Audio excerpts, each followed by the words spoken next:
天空一道惊雷，玩具成功复活。而一向无勇无谋的小新，能否化解因复仇而生的玩具的心魔呢？这一切还要从一场设定奇葩的老年番说起。由于中年大妈暴打中年假面的雷人剧情，让高龄大妈潮流席卷全球，甚至连购买周边的队伍都排到了世界尽头。可惜红得快，糊得更快。奇葩的设定并未能成为一棵常青树，中年假面草草进行了大结局，而节目的结束也就意味着玩具的终结。曾经的热销品纷纷进了垃圾场，然而其中的一个玩具却心有不甘。终于在一道惊雷过后，他活了过来。而小新也如同大多人一样，渐渐遗忘了中年假面，重新爱上了无敌的动感超人。这时电视上播放的金针商店的广告吸引了小新，因为黄金动感超人的玩具让小新立刻忘记了旧爱，喊着让美伢给自己来上一个。可广志家还有32年的房贷，玩具不是你想买就能买的。一气之下的小新选择离家出走，有同样烦恼的还有小新的一群小伙伴们。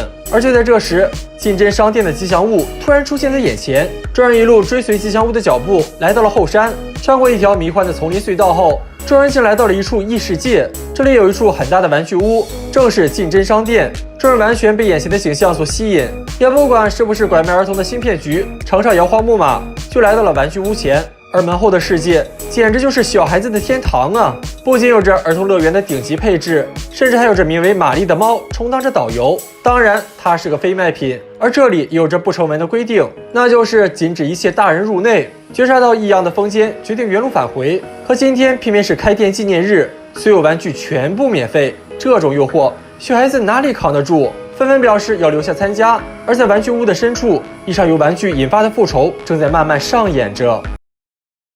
小新的黄金动感超人不仅有了生命，而且还选走了小新所有的玩具，真是日防夜防，家贼难防啊！金针商店迎来了开店纪念日，所有到场的孩子都能免费获得一件玩具，只要心中想着想要的玩具，随后转动转盘。正南打开盲盒后就获得了变身手表，妮妮转动转盘获得了过家家套装。可到了小新这里，竟转出了24K 黄金动感超人。看着人手一个的快乐，风间也按耐不住了，竟得到了稀有款萌妹小人。哈，好家伙，没想到你是这样的风间。为了不被伙伴们发现自己的秘密，风间一脚地板油跑了。到了晚上，众人带着玩具离开商店，可唯独阿呆空手而归，因为他根本没有转动盲盒。回到家的小新对黄金动感超人爱不释手，就连老妈因为房间乱也扔掉其他玩具，小新也不哭不闹不上吊，这就叫旧的不去新的不来的断舍离。而这种行为还会人传人。妮妮独宠过家家套装，芭比被扔到了角落，正南也成功变身，被遗弃的海盗桶布满了蜘蛛网，就连风间也对着萌妹小人卖弄风骚。小镇中的孩子无一幸免，这正是女王入侵的一步棋。而在今晚，真正的大战将拉开序幕。夜晚降临，小新一家睡得正香，可小新手中的黄金动感超人却突然睁开了双眼。他来到客厅，俯视着被抛弃的玩具，大步一挥就当起了快递员，决定把这些玩具全部带走。可这一切却被小新看在眼中。对于会动会说话的玩具，小新不仅不惊讶，反而跟着刘畊宏男孩的运动一起做起了运动。黄金超人都惊呆了，早已孩子应该吃饱了睡，睡饱了吃为借口，成功将小新骗回了床上。伴随着摇篮曲，小新再次进入梦乡，而黄金超人也再次来到客厅。他带着被小新抛弃的玩具离开了这里。妮妮也在睡梦中被带走了玩具，而风间的玩具在送给风间一个吻后，也残酷地离开了这里。街道上，所有孩子的玩具相聚于此，而他们将要去的地方正是孩子们的天堂——金针商店。小镇中的孩子纷纷得了没有玩具就倒地的怪病，而玩具的价格竟被炒到了1亿元。自从小新发现自己的玩具不翼而飞，一度怀疑是亲妈对自己下了黑手。毕竟撒谎可是成为政治家的开始。眼看老妈不认账，小新只好又把目标转移到正在蹲坑的老爸身上。直到来到学校，小新才得知所有人的玩具一夜间都神秘失踪。虽说背后的黑手并非爸妈，为了可以得到玩具，众人决定再次光顾金针商店。可期望越大，失望就越大。昨天还可以轻松转动的盲盒，今天却纹丝不动。并不是盲盒机器坏掉了，而是昨天还免费的玩具，今天就要收码内了，而且价格高达1亿元。这些钱，就算不吃不喝活到100岁也攒不够啊！说好的童叟无欺，说好的诚信经营呢？于是众人被赶出了商店，齐了进真商店不讲武德，各处宣传的广告让孩子们个个躺平蹦迪，但这里却有一股清流，那就是正南。就在小新即将拆家之时，正南赶到了这里。对付发狂的小新需要什么道具？答案是只需一本书。小新重新恢复平静，这才得知自己被催眠了。对付撒欢打滚的风间要几步，只需对着脆弱的耳朵来上一口，风间就恢复了人间清醒。至于妮妮嘛，只需全方位打光拍照；至于正南嘛，只需要做一些奇怪的举动。主角团终于集结完毕。至于阿呆为何从一开始就不受影响，那是因为他当初没有选择玩具。与此同时，城堡的深处正在进行着一场秘密研究，这是一款名为缠人系统的发明，而能量皆来自于城镇中的孩子。每当孩子撒欢打滚一次，收集的能量就会通过地下传输到进真商店。当能量充满机器时，玩具兵器韧性就会启动。而从小新家偷走的玩具也并未闲着，中年大妈将玩具放在法阵之中，随后念起了咒语。玩具带着诡异的黑光纷纷站起，而把人类变成玩具的复仇也正式展开了。小新一家被变成了玩具，而小新却玩得不亦乐乎。玩具的反攻取得了阶段性的胜利，为此背后的 BOSS 开了一场庆祝大会。这场面就好比单纯少年进了传销组织，领导说啥都对。而他们此次集会的目的就是打败抛弃玩具的人类。但在这群玩具中，却有一个反对的声音，他正是正义的化身动感超人。可玩具们却认为该清醒的是动感超人，他们都曾被孩子们视为珍宝，可却又会在得到新玩具后被抛弃。动感超人还想化疗抢救一下，可他也曾遭遇过被抛弃的命运。动感超人并没有过错，但他却遭到了惩罚。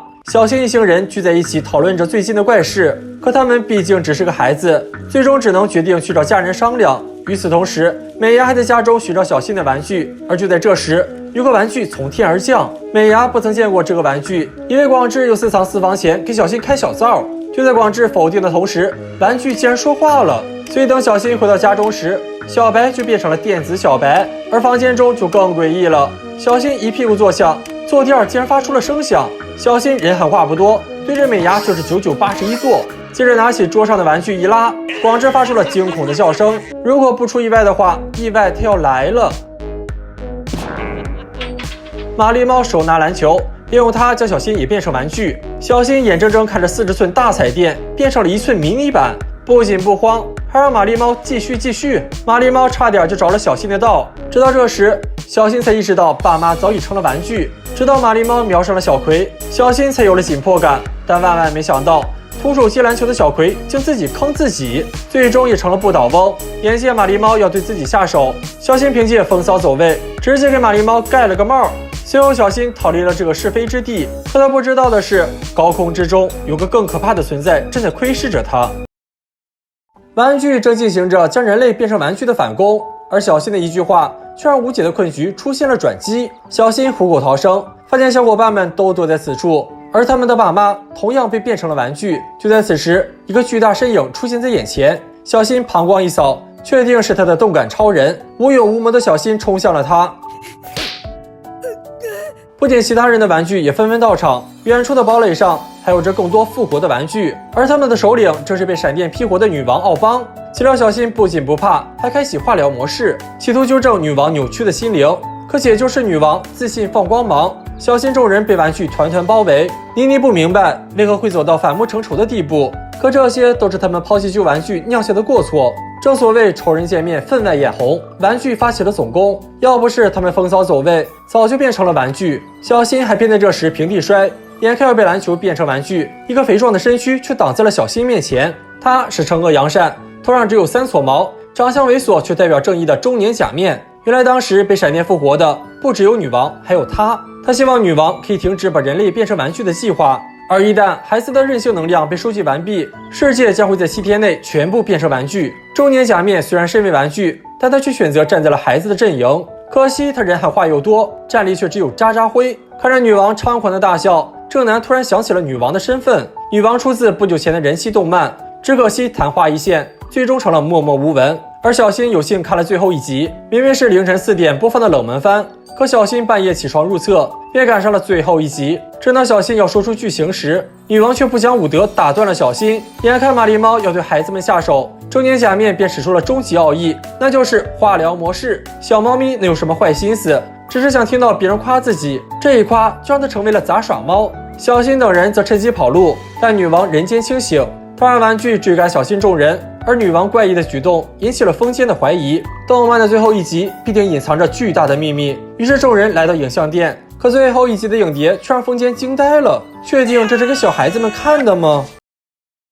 玩具复活，谣言要毁灭世界，而能够打败女王的秘密就藏在最后一集中。小新众人来到影像店，想从中年假面番中寻找出打败女王的方法，可看完了整部冷门番，唯独缺少了隐藏着重要剧情的最后一集，没有线索就等同于无法拯救世界。而就在这时，中年假面来了，他人狠话不多，话还没说一句，就先干了一碗拉面。他恳求孩子们跟自己共同对抗女王，单打独斗他必定会输，但有了孩子们的加入，或许可以迎来转机。就在他们犹豫是保全世界还是保全自己时，楼下的一幕让他们有了觉悟，看着一对情侣被自己曾经的玩具变成了玩具，众人陷入了沉思。他们曾是日夜陪伴自己的玩具，现在却成了最熟悉的陌生人。于是他们决定向竞争商店宣战，来夺回代表正义的玩具。众人以拉面祭天，决定共同拯救世界。可问题也随之而来，要如何抵达竞争商店呢？妮妮膀胱一扫，有了主意。于是众人头顶纸箱，办起了移动电车。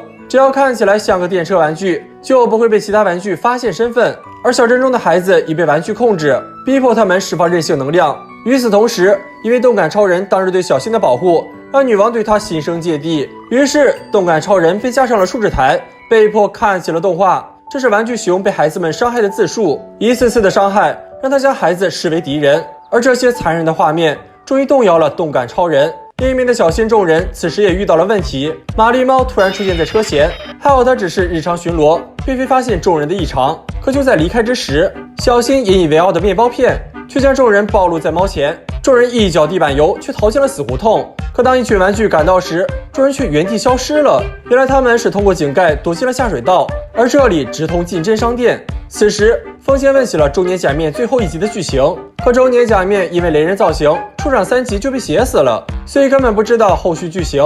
而小新就更指望不上了。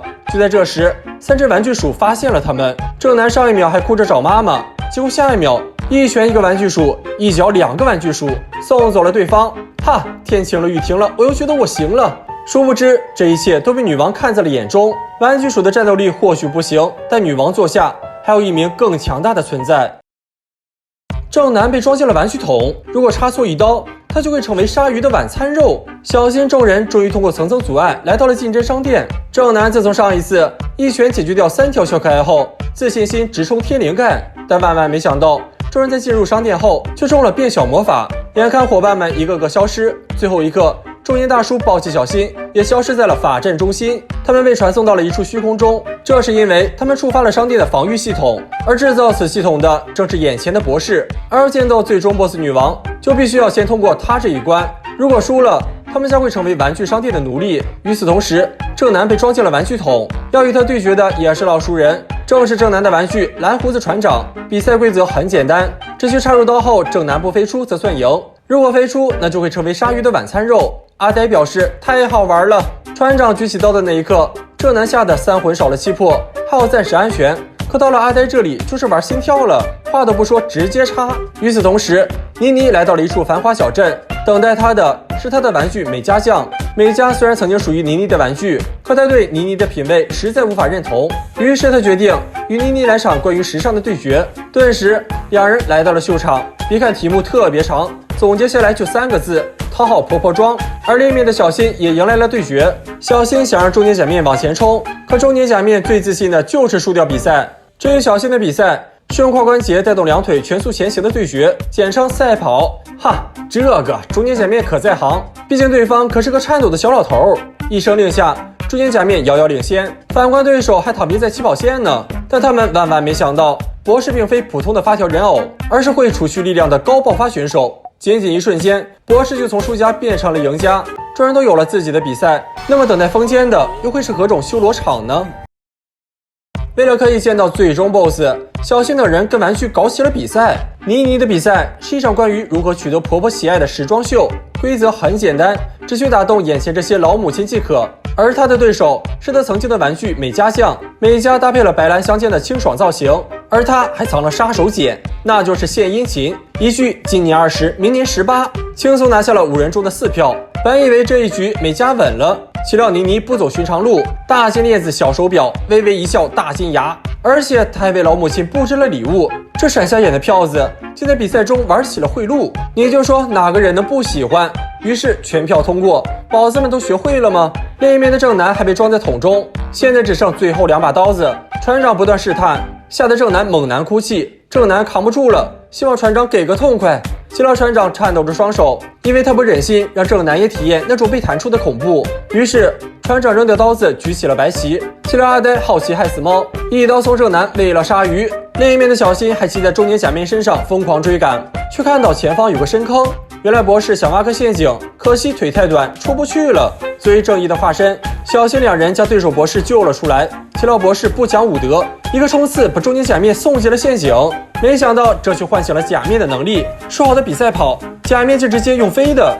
双方人员都在朝着终点冲刺，可惜中年假面体力不支，小新被甩出，接着借助博士的发条，再次弹回假面身上，躺着冲过了终点。因为小新意外转动了博士的发条，让他的真身浮出了水面。九尾响起的音乐让他想起了作为音乐盒的快乐。而另一面的风间也迎来了终极对决，可跟小新等人的比赛相比，风间的对决可谓是舒适无比，因为他只需要跟妹子游玩即可。2人共同走过恐怖的鬼屋，又共同乘坐惊悚的过山车，在一起的每分每秒都让人无法忘记。可就在2人乘坐摩天轮时，萌妹却掏出一张契约，是将小新众人变成玩具的卖身契。敌人扔出魔法球，为了救小新，风间用自己的身躯挡下了致命伤。就在刚刚，众人赢得比赛来到了楼顶，却唯独不见风间的身影。就在众人疑惑之际，风间出现了。他怂恿大家都以玩具的形式生活在玩具的世界里，就没有买车买房的困扰了。最主要的是还送媳妇儿。说着便拿出了卖身契，只要盖上印章，就可以一辈子虚度光阴了。他还体贴地为众人准备了印章，万事俱备，只差盖章。眼看众人就要签下卖身契，中年假面出面阻止了大家。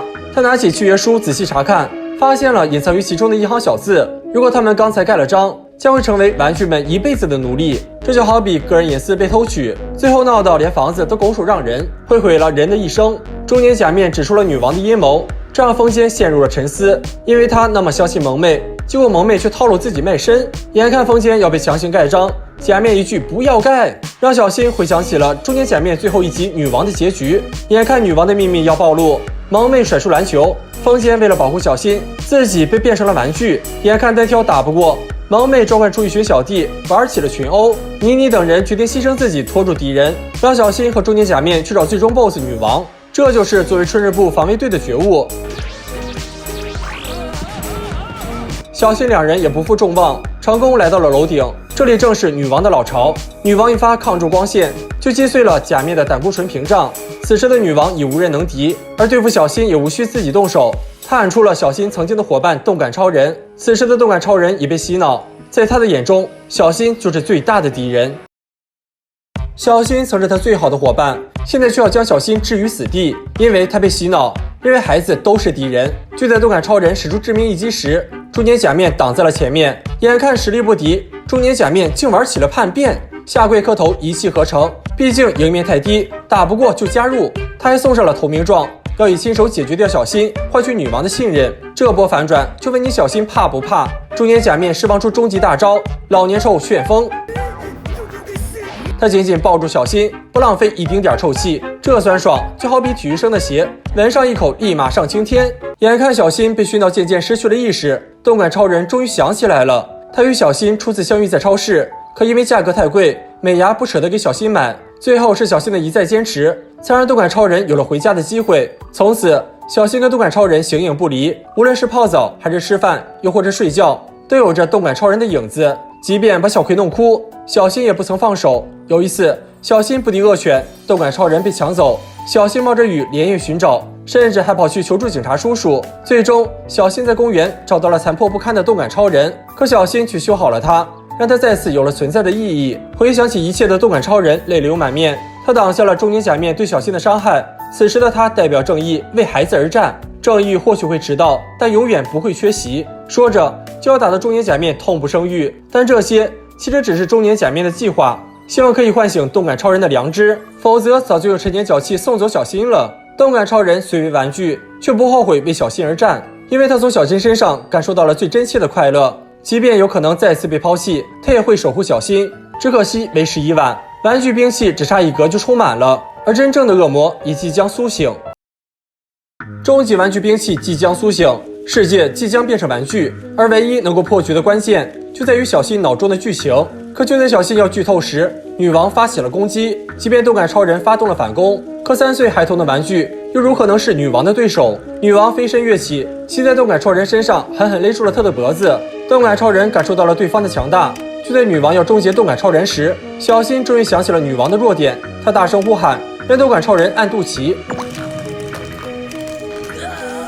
被按了肚脐的女王开始泄气，最后竟成了年迈老人。原来女王也是个苦命人，曾经她的周边火遍全球，于是策划想乘势追击，来一波老婆婆热潮。可因为雷人的造型，热潮没有等来，却等来了死亡。她的周边被无情地扔进了回收站，所以她才想要消灭人类，实现玩具统治的世界。可小新却道出了作为孩子的真谛，只有人类和玩具共存，才会是最美好的世界。